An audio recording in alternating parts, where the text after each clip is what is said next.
Oui, alors je vais vous montrer comment faire pour préparer euh, ce fichier-là pour l'impression. Avec la sophistication d'avoir des entêtes recto verso, donc il n'y aura pas.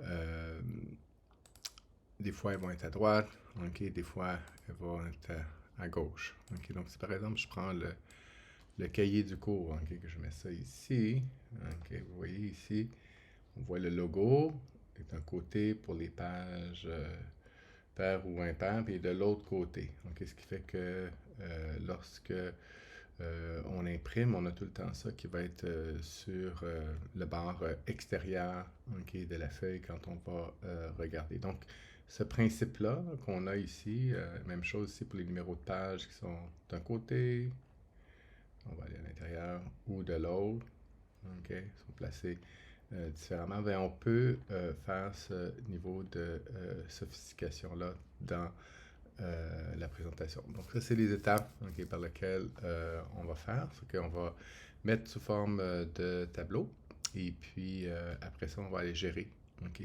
l'impression pour les entêtes et les pieds de page. On les veut différentes pour la première page. La première page, souvent, on ne va pas mettre de numérotation ok, sur la première page, puis ça se peut qu'on mette un titre plus gros, donc c'est ce qu'on va faire. Donc on va mettre le titre plus gros que sur les pages intérieures. Et puis on va mettre sur les pages impaires, on va mettre le nom du classeur à gauche et on va mettre page 1 de nombre de pages à droite. Puis sur les pages paires, on va faire l'inverse. On va mettre page 1 de X à gauche et puis on va mettre le nom du classeur à droite. Bon, on a un titre présentement là, dans notre chiffrier et puis au lieu de le mettre dans le chiffrier, on va plutôt le mettre au niveau de l'impression. Donc, c'est ce qu'on a fait ici. Ok, donc, on pourra l'enlever. Et puis, il y aura la notion aussi de répéter les entêtes ok, sur chacune des pages, vu que notre truc va s'imprimer sur en tout cas, plus que 10 pages. Donc, on veut voir que si je mettons sur la page 8, ben, je vais être capable de savoir la troisième colonne, elle correspond à quoi. Donc, on va faire répéter okay, les titres sur chacune des pages. Et puis, on va faire une prévisualisation de tout ça. Et puis, c'est ça. Donc,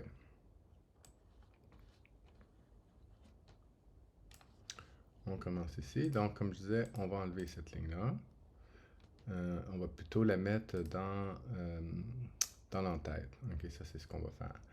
On va se créer un tableau, raccourci CTRL-L. Ok, donc on a notre tableau. D'accord. Et puis là maintenant, on va aller mettre nos entêtes et nos pieds de page. Moi, je préfère vraiment de beaucoup. Il y a plusieurs façons d'aller mettre des entêtes et tout ça. Il y a plusieurs endroits, mais mon truc préféré, c'est d'aller ici pour avoir accès au menu complet pour mettre des entêtes et des pieds de page.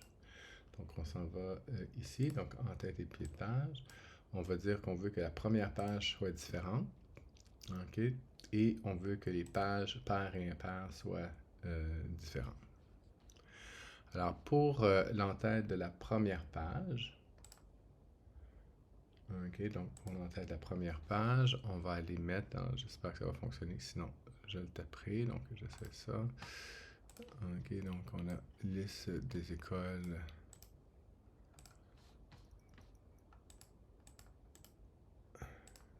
OK, donc je mets ça. Et celle-là, je vais la mettre plus grosse ok, que sur les pages intérieures. C'est la page principale. Donc, je vais mettre ça en 20 points.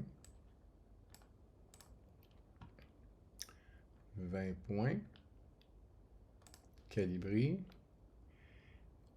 Gras. Et je vais prendre le bleu le plus foncé. OK, donc ça, c'est pour mon en-tête. Et puis, après ça, ben, les pieds de page, il n'y a rien. OK, pour celui-là. C'est la seule chose ok, qu'on va mettre. Maintenant, on va passer aux en-têtes des pages paires et puis aux en-têtes des pages impaires. OK, donc pour les pages paires,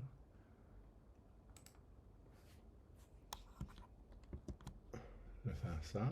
Je vais remettre notre calibri gras, mais là, je vais mettre plus petit. OK, je vais mettre ça, mettons, en 16 points. Et puis la couleur, même chose que tantôt. Et puis pour les pages impaires, je fais la même chose. Je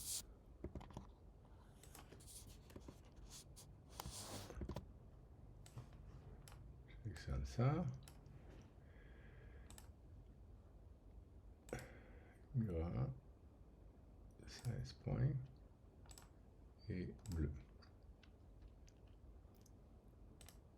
OK, donc là, on a fini. OK, pour les en-têtes, les pages impaires, c'est la même chose, mais c'est plus petit, OK, que pour le premier. Le premier, c'est plus gros, plus petit, mais c'était la même chose, OK, qui est mis là. Donc ça, c'est pour les en-têtes. Maintenant, pour les pieds de page. OK, donc là, ça va dans le pied de page. Donc pour le premier pied de page, on ne met rien. Pour le pied de page impair, de ce côté-ci, alors là, ici, on a plein d'éléments qui vont mettre l'information dynamique. Donc ici, on a le nom du fichier. Donc si, mettons, on voulait dire, oh, c'est où, d'où ça vient, ok, cette chose-là. On a ça, on pourrait même mettre le nom du dossier, on pourrait mettre le nom du fichier, puis le nom de la feuille. Je vais juste mettre le nom du fichier. OK. Et puis, à droite, je vais marquer ici page.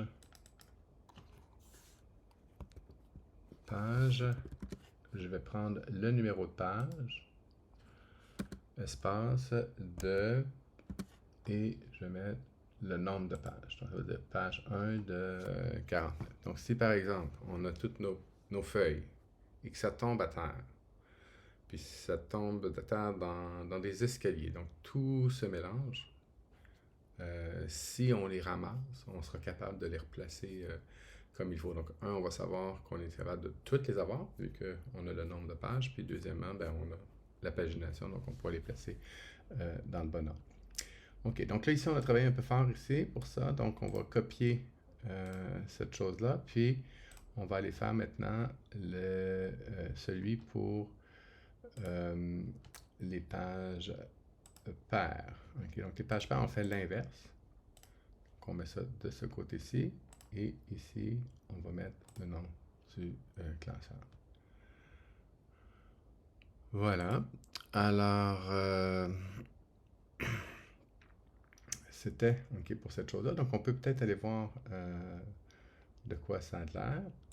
Donc, on fait aperçu. Donc, on voit notre truc. Donc, ça, c'est la première page. On n'a pas de pied de page. Et puis, ici, on voit qu'on l'a d'un côté et de l'autre côté avec un titre qui est plus petit. Bon, là, le problème, c'est que ça dit 52 pages, mais en réalité, il devrait en avoir juste 26. OK, ce qui se passe, c'est que si on s'en va loin, là, OK, je vais taper 28, vous allez voir qu'on a juste la dernière colonne qui n'entre pas. Là, ben, ça se retrouve sur une série de pages à la fin. Donc, pour ajouter cette chose-là, bon, premièrement, là, je vais lui demander de mettre en format lettre. Et la deuxième chose que je vais faire, okay, c'est que je vais faire une mise à l'échelle. Et bon, je vais pouvoir réduire un peu parce que c'est pas énorme, okay, ce qui me manque. C'est sûr que si mon tableau était très large avec beaucoup de colonnes, puis que finalement je me ramassais par 3 feuilles par ligne, ben là, ça irait pas, là, parce qu'on est pour fournir un microscope pour regarder l'impression. Donc là, ce que je vais faire, c'est que je vais dire ajouter toutes les colonnes à une page. Et puis là, vous voyez, là, on passe à 27 pages. Okay, donc là, on a nos trucs. Maintenant, l'histoire, ce qui se passe ici, c'est que là, je suis sur la page 16, puis je ne sais pas qu'est-ce que c'est, okay, cette chose-là, puis cette chose-là. Donc, ça serait le fun. C'est sûr, si je m'en vais sur la page 1, okay, là, je sais que ça, c'est commission scolaire, nom d'école, tout cas, cette chose-là le rend décile, tout ça. Donc, je sais à quoi ça correspond, mais quand je m'en vais à partir de la deuxième page, je ne sais plus. OK? Donc, il y a moyen de changer, OK, cette chose-là, puis de faire répéter une ligne sur toutes les pages. OK? Donc, ici, je vais retourner normal. OK? Donc, ce que je vais vouloir, c'est que cette ligne-là, je vais vouloir la faire répéter, OK, sur l'ensemble des pages. Donc, dans Feuille, ici, je vais dire ligne à répéter vers le haut. Et je vais aller sélectionner ma ligne 1. OK. Et si une autre façon de voir l'impression, si je fais imprimer, OK, là j'ai mes trucs. Première page, OK, puis après ça, OK, toutes les autres pages vont avoir aussi la ligne, OK, qui va être répétée. Donc, ça c'était l'exercice pour la préparation pour l'impression. Donc, on a une impression qui est sophistiquée avec la possibilité d'avoir des pages paires, des pages impaires différentes. On a contrôlé les entêtes aussi et on a fait une répétition de la première ligne sur l'ensemble des pages. Comme ça, si jamais je suis à une page donnée, mais je sais exactement de quoi, qu'est-ce que chaque colonne représente.